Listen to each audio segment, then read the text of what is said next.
Aha, kua te hia o Tariana Tūria kia tū motuhake a whānau ora, I waho I e rātu o ngā tari ka wanatanga au ware ake. He kōrero tēnei kua puta whai muri iho I te whakarewanga o te pūrongo mō whānau ora inanahi I ki te ai ka riro mā te puni kōkiri tēnei kaupapa e whakahaere. Mō Tariana Tūria ko whānau ora te kinaki o runga I te keke. Engari ka hore I Waimarie ki te katoa o te keke. The idea really was to try and take this out of the bureaucracy. What we've settled for is sort of part bureaucracy and part having a governance group. Ina ko te tapahi atu I ngā tākai here a te kāwana, pēnei I te puni kōkiri, au ware ake.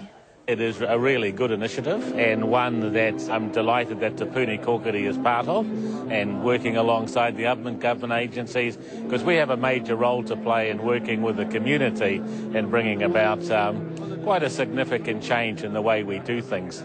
Neke atu I te rua te koutou, te kaupapa whānau ora, e wānanga hiana ki roto I ngā tari a te kāwanatanga.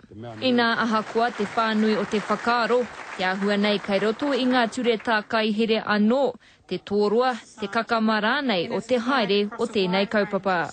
We can only start 20 in the first year because the bureaucracy would take a whole year to integrate the contracts that those people already have.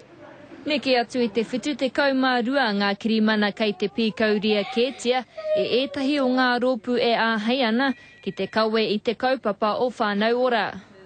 They've got very, very prescribed contracts and their contracts require them to carry out a lot of activity.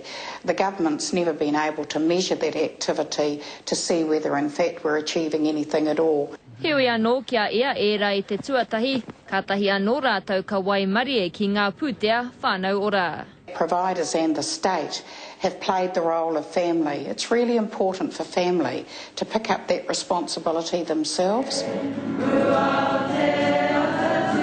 Mā te takahi tēnei huarahi hei tā Tariana Tūria, ka tahi ka kitea he oranga mō te iwi Māori. Irina Smith, Te Karere.